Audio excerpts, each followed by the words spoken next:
जय हिंद एवरीवन। मेरा नाम है Ashish and I welcome you all on my channel, जहां हम बात करेंगे करंट इवेंट्स की, that is of national and international importance. यहाँ हम एक टॉपिक लेंगे और उसके अराउंड ब्रेनस्टॉर्म करेंगे। So without any further delay, let's get started. तो आज का हमारा टॉपिक है ब्रिक्स वर्सेस स्विफ्ट। तो फर्स्ट ऑफ ऑल हम ये देखेंगे कि why it was in news. Okay, why. तो 2024 में मॉस्को में ये बात हुई थी कि ब्रिक्स की क्रॉस बॉर्डर फाइनेंशियल सिस्टम बनाई जाए। It was nothing but BRICS Pay, BRICS Pay. And recently इसके रिगार्डिंग एक आर्टिकल भी आया था द हिंदू में, टेक्स्ट एंड कॉन्टेक्स्ट में। So it is just an alternative. Alternative to what? Alternative to SWIFT. अब स्विफ्ट क्या है? Society for World Wide Interbank Financial Telecommunication. तो ये एक मैसेजिंग सिस्टम है जो कि काम करता है और इसके पास बहुत सारे डेटा हैं रिगार्डिंग व्हाट, जितने भी बैंक के इंटरनेशनली ट्रांजैक्शंस होते हैं, जो ट्रेड होता है, उसमें ये एक अहम भूमिका निभाता है। मतलब अगर ये किसी कंट्री को एक्सक्लूड कर दे तो उसके लिए ट्रेड करना वर्ल्ड वाइड बहुत मुश्किल होता है। और हमने देखा है कि 2022 में Russia was partially excluded from SWIFT. Okay, Russia was partially excluded. Okay, excluded। तो ये इसका एक ड्रॉबैक था। तो और भी कंट्रीज़ इसके डर से ये हैं कि हमें एक अलग पेमेंट की अल्टरनेटिव चाहिए, तो ब्रिक्स पे उसी की बात करता है। ओके, और आफ्टर ट्रम्प्स टैरिफ वॉर ये और भी रिलेवेंट हो जाता है। और जब भी बात होती है ब्रिक्स कंट्री में डी डॉलराइजेशन की जब भी बात होती है, डी डॉलराइजेशन की जब भी बात होती है, तो वहाँ पर ट्रम्प ये कहते हैं कि वो 100% टैरिफ लगा देंगे ब्रिक्स नेशन के ऊपर। ओके, तो ब्रिक्स नेशन इसका अल्टरनेटिव ढूंढ रहे हैं। तो वेस्टर्न कंट्रीज़ पार्टिकुलरली यूएस इसको एज अ टूल भी यूज़ करती है to sanction other countries. So it is also use as a tool, as a tool. अब हम ये देखेंगे कि इसका प्रोग्रेस क्या है ना। बेसिकली ब्रिक्स पे का प्रोग्रेस क्या है? तो Russia is very enthusiastic about BRICS पे। Okay, Russia's enthusiasm is high. Enthusiasm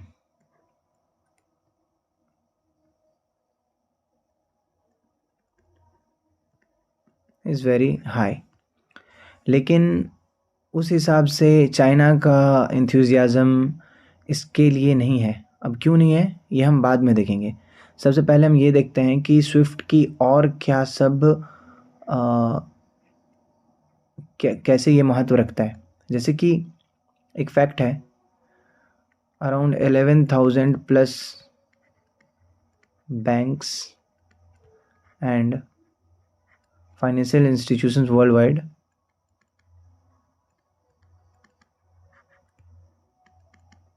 institutions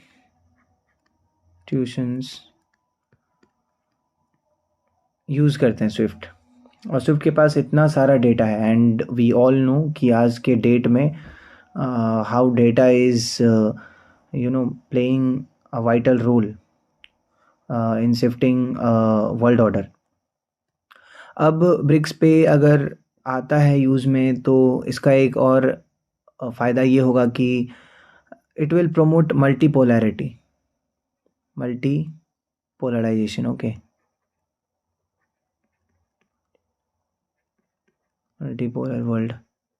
multipolar world को ये प्रमोट करेगा।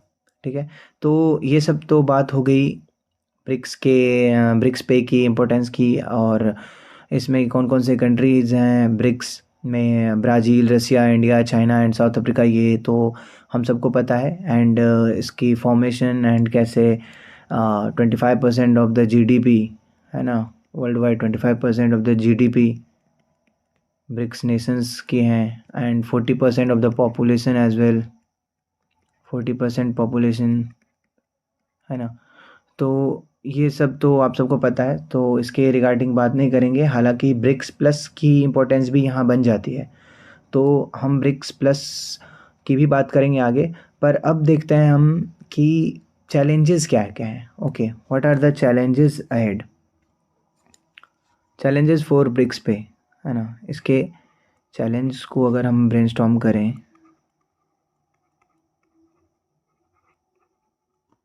चैलेंजेस, तो वो होगा आपका क्या,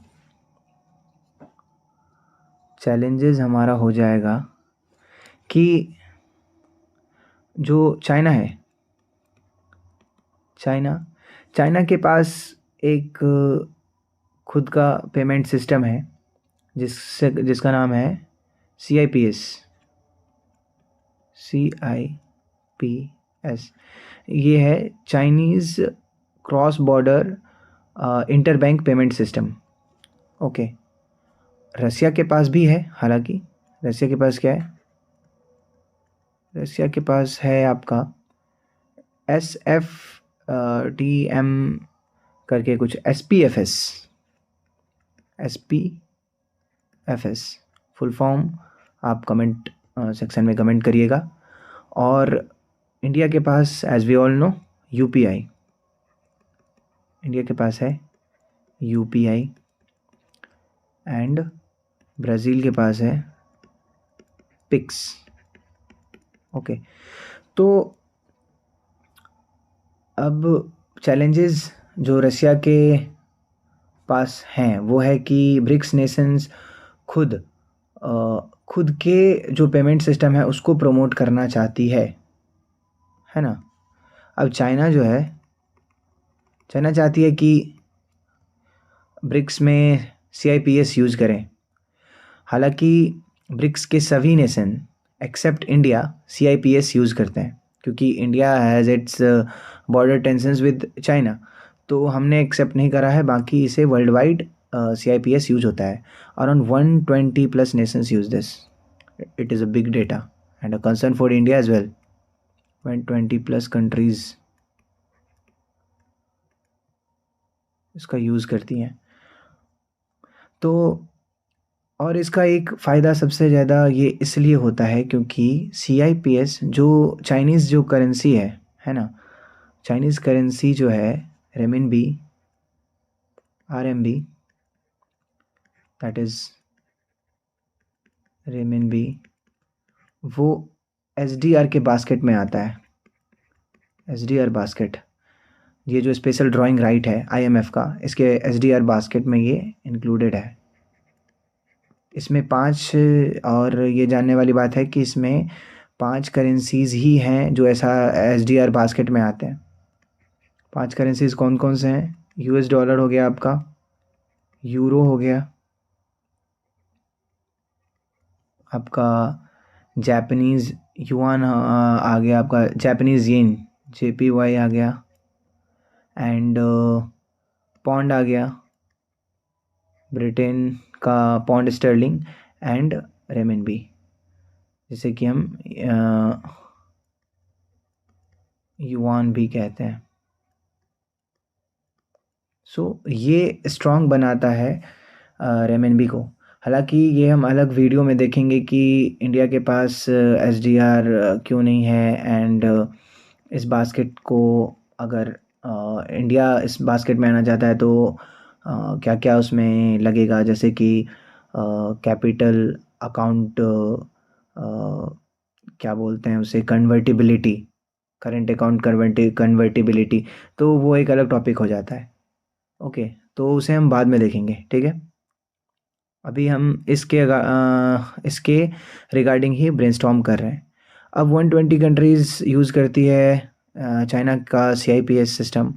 हालांकि इंडिया का भी UPI, more than 9 countries. I'm not sure about the exact number, but it was surely 9+ countries use कर रही हैं इसे. ओके. चाइना के मुकाबले ये अभी कम है, बट स्टिल क्योंकि हमारी मॉनेटरी पॉलिसी थोड़ी टाइट है and we do not want to have external shocks on our economies. So to have an stable, you know, stability in our monetary policies, हमने कैपिटल अकाउंट कन्वर्टिबिलिटी को fully उसे expand नहीं किया है and we are just having managed kind of thing.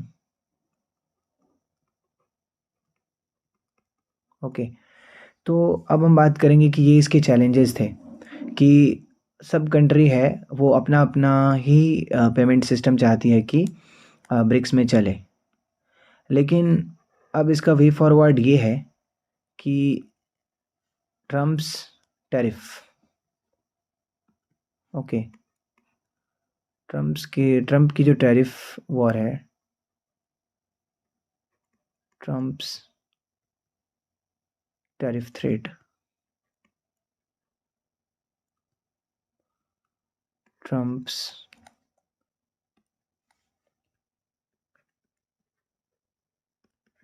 Tariff threat, ये एक cohesive force की तरह काम कर सकता है. This may be act this might act as a cohesive force जो कि ब्रिक्स नेशन को जल्द से जल्द ब्रिक्स पे काम करने के लिए प्रमोट कर सकती है.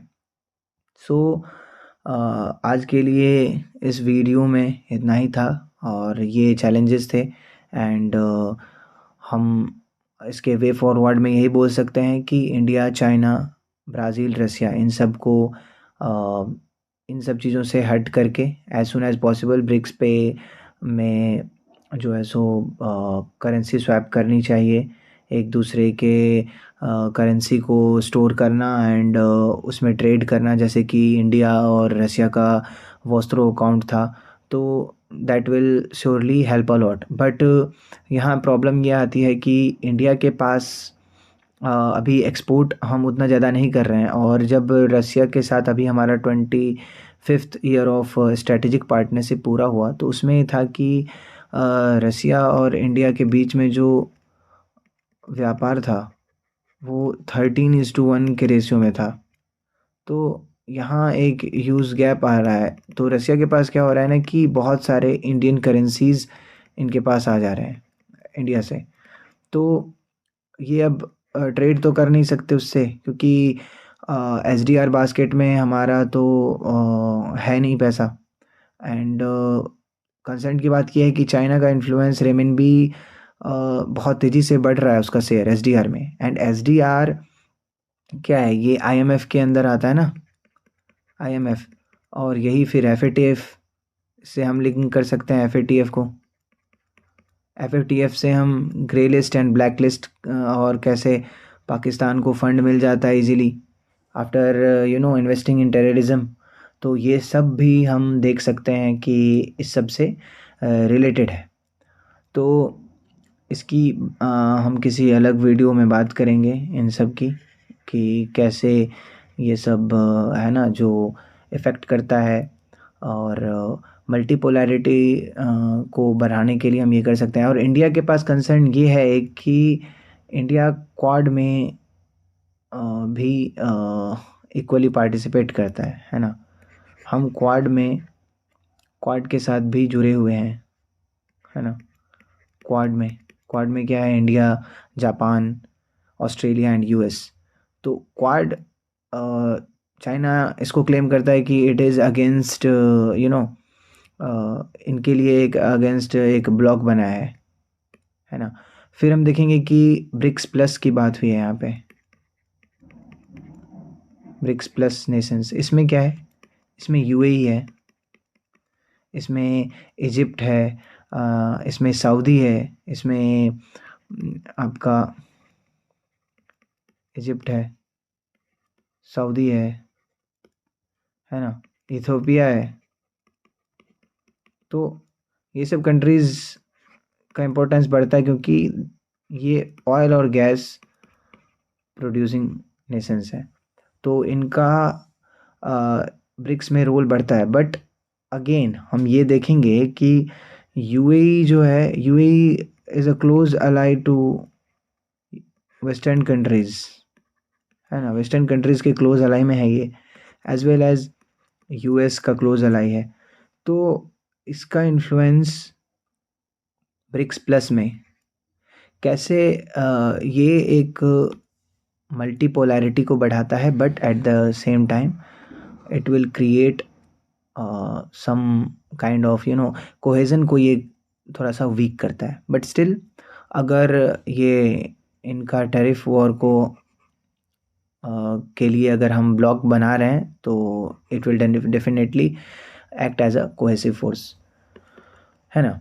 तो हम इसमें कंक्लूड यही कर सकते हैं कि डी डॉलराइजेशन के लिए और ट्रम्प के सैंक्शन थ्रेट से बचने के लिए और मल्टीपोलैरिटी को इंक्रीज़ करने के लिए India, China, Brazil, Russia, South Africa, इन सब को साथ आना होगा and they have to build a block in which global जो सिनेरियो है और जो वेस्टर्न कंट्रीज़ के जितने भी उनके इकोनॉमिक हर्डल्स हैं एंड जो ग्लोबल थ्रेट है उसको मिटिगेट करने के लिए, क्योंकि ये अपना एक ब्लॉक है इनका ब्रिक्स, तो उसके अंदर ये ट्रेड करेंगे एंड ग्लोबल शॉक से इनको, है ना, ग्लोबल शॉक से बच सकते हैं। ग्लोबल शॉक किस चीज़ का? फाइनेंशियली, फाइनेंशियली जो भी बात होगी, है ना, उससे, या फिर कोई भी अ, किसी भी कंट्री के बीच में वॉर चल रहा है ना, तो उससे अगर ट्रेड इफेक्ट हो रहा है तो अगर ब्रिक्स नेशन आपस में ट्रेड कर रहे हैं और उनका एक ब्लॉक बना हुआ है तो दैट विल अगेन उन्हें बचाएगा। Okay, so that is all for today. Thank you and जय हिंद।